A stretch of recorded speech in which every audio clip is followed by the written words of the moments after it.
Daedra and Aedra were once the same. Once upon a time, a being named Lorcan, whose heart is the heart of Nirn, the very realm on which we live, took the Aedra who were willing to help, and those Aedra became the 9 divines because they are dormant and are needed to keep the structure to the world that we live in Tamriel. They can't really play the same level apart. Now the Daedra wanted nothing to do. Once they learned of Lorcan's treachery and how it would technically destroy them, many of the Daedra fled. If you look to the skies at night, you will actually see the stars, and those stars are where space itself was ripped and torn with the Daedra who left. Now, many of the Daedra therefore they have their own planes of existence. But as you know, they always trifle here on Tamriel. Some better, some good, some bad, some indifferent, but they all play a part in our, in the adventures of any adventurer who set foot on any era on this planet of Nirn within the continent of Tamriel. However, not all Daedric Princes are created equal. While all are powerful, all house powerful artifacts and relics, there are many who are stronger than others. We have this special category for Zhelang because Zhelang was set upon a Daedra of law and order and logic and was too powerful, too strong, and the other Daedra did not like it. So, as part of a practical joke, because Daedra's jokes are different than our own, way different than mortal jokes, Zhelang was turned and driven to madness. And we now know Zhelang as Shea Gorath. And only once in a millennia, once in an age, does Zhelang step forth.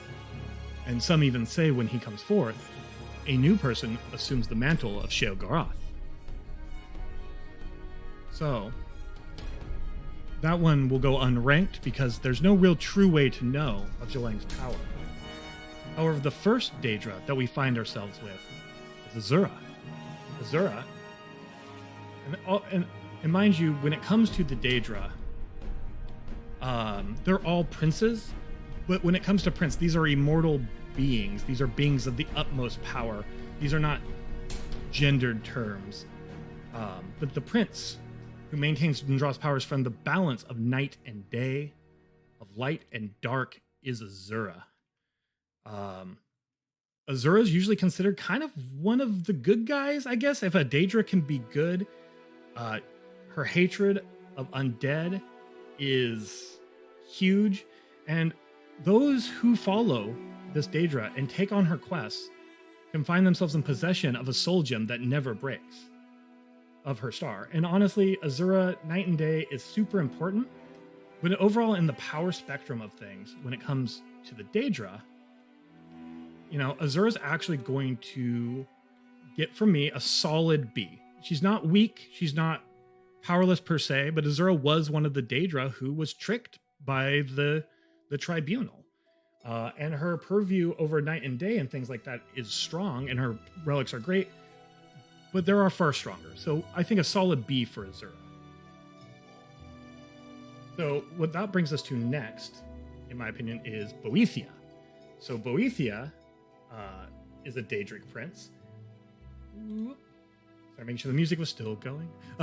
Boethiah is the prince of deceit, of secrecy, conspiracy, treason, and the unlawful overthrow of authority. Boethiah's influence is not as direct as someone like a Molag Bal or a Shea Gorath. You really never know Boethiah's presence until the government has toppled.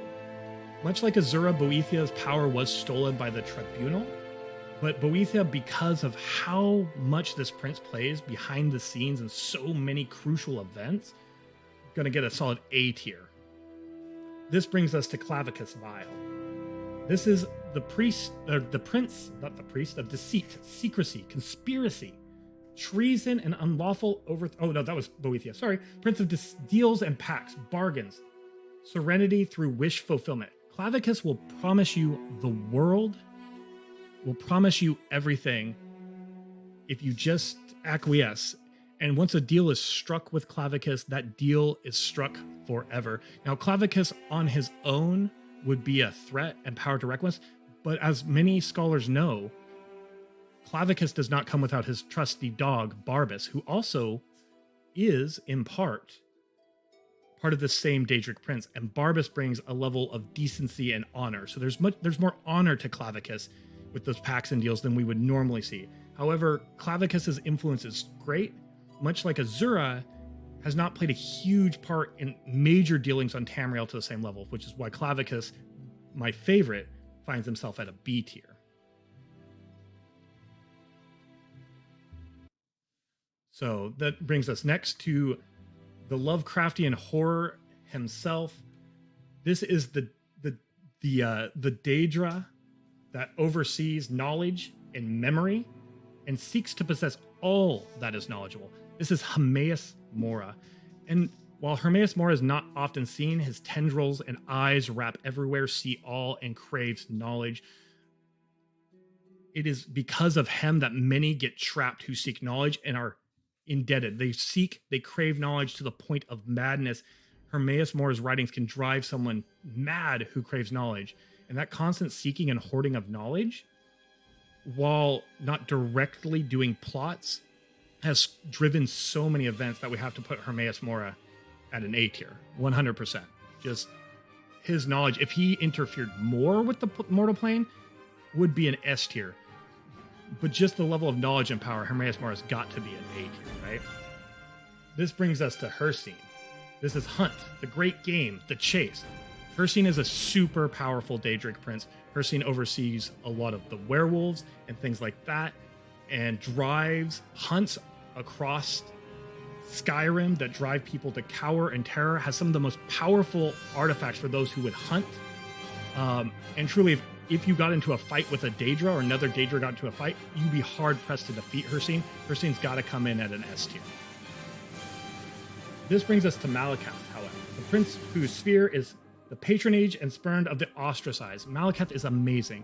Malacath is the Daedra prince who actually ate the original deity of the orcs, and when was eaten and warped, that's what warped the Orsmere to be how they are. Malacath is actually super honorable. Malacath is super strong and protects his people throughout. However, Malacath's direct influence has not been enough, unfortunately, for the Orsmere to not be displaced after displacement after displacement.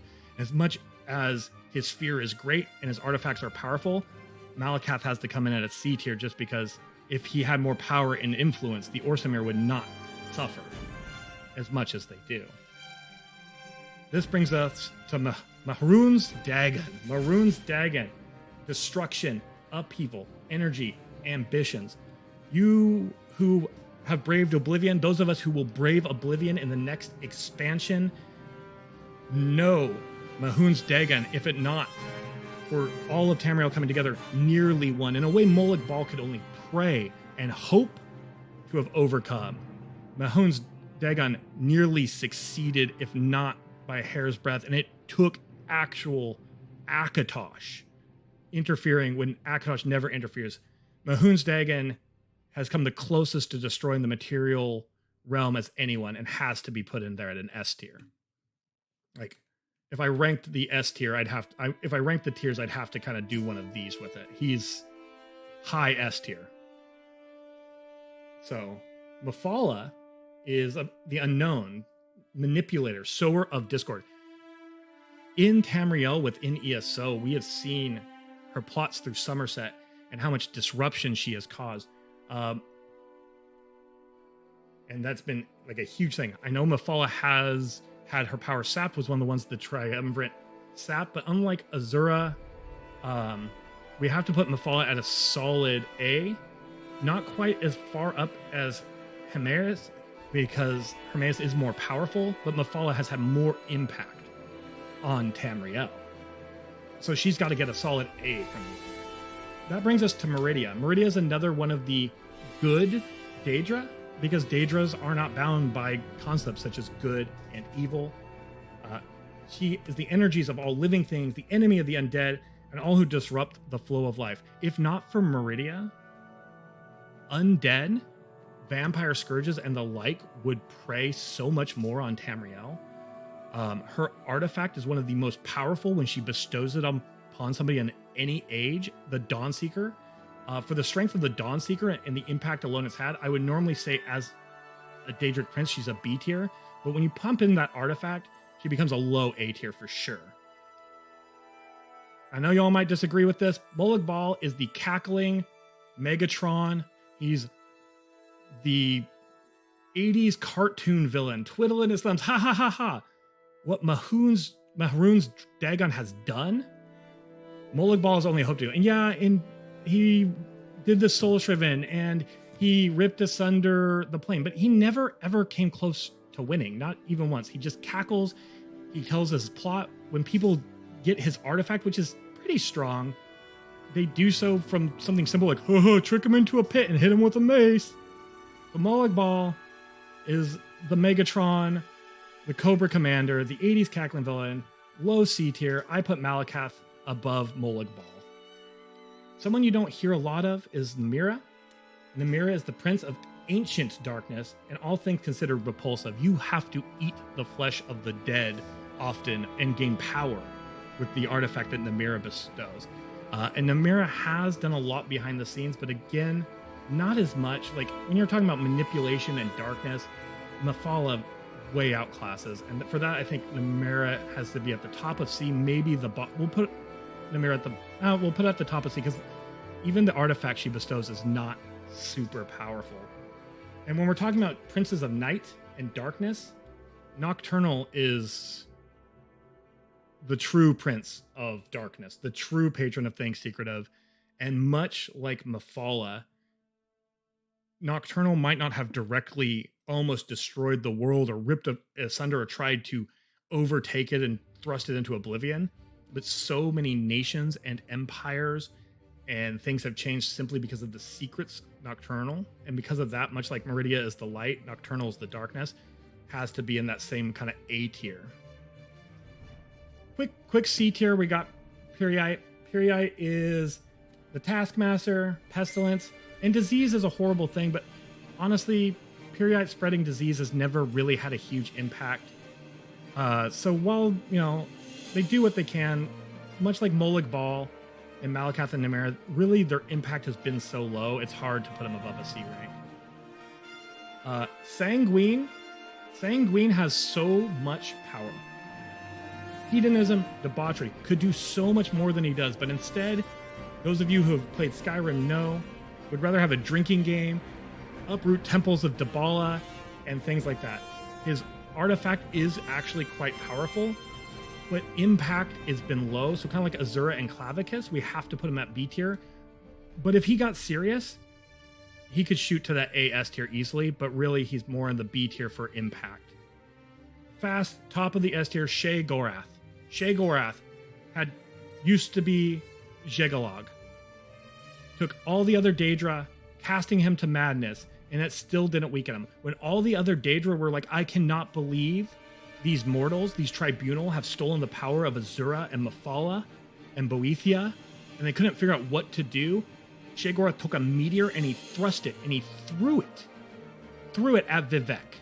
And Vivek, with all his power, could hold it in place, but it weakened Vivek. Vivek was not able to move. It took the Neverine. And eventually, Vivek, due to long life or losing power, whatever the case may be, gave in, and that meteor struck. That's the long game of Shea Gorath. Shea Gorath and Methun's Dagon definitely have done the most to just completely disrupt the natural order of Tamriel. Her scene's just super powerful. The last one we have is Vermina. This is Nightmares, Deceiver of Evil Omens and Dark Potents. Has played an important part, has powerful artifacts, but kind of here in that low B tier. So this is where